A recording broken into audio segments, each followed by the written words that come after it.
স্বাধীনতা সংগ্রাম বদলাতে পারে, বঙ্গোপসাগরের সব পানি যেতে পারে শুকিয়েও, গোটা রাজধানী গিরি নিতে পারে বুড়িগঙ্গার ঢেউ, সুন্দরবন কেটে হতে পারে ইটের বাটার লাকড়ি, শিল্পীপতিরা ধরলে হয়ে খুঁজতে পারে না চাকরি, চোরগুন্ডারা পেয়ে যেতে পারে মন্ত্রীর মর্যাদা, আইনের ফাঁকে কালো টাকা সব হয়ে যেতে পারে সাদা।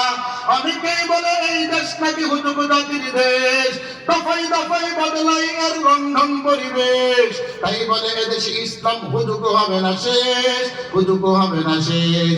ইসলাম এ মাটির পরতে পরতে জনপদে ঘরে ঘরে, ইসলাম এ জাতির ৯৫% মানুষের অন্তরে, ইসলাম নিয়ে কেউ চিনিমিনি খেলে এমন শক্তি নেই, আর কিছু থাক না থাক এদেশে ইসলাম থাকবে, সবকিছু বদলে যাক এদেশে ইসলাম থাকবে। আরো জোরে চিল্লা বড় কথা ঠিক কিনা? যাদের ভিতরে আল্লাহর ভয় আছে তারা কোনোদিন বেদিনদের কালচার মানবে না, কথা ঠিক কিনা?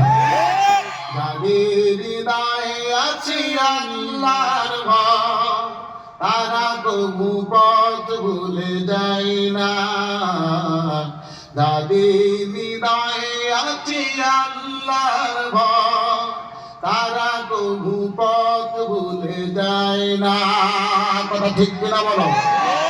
আল্লাহর ভয় যদি থাকে তাহলে কি সিরাতুল মুস্তাকিম রাস্তা ভুলে যাওয়া যায়?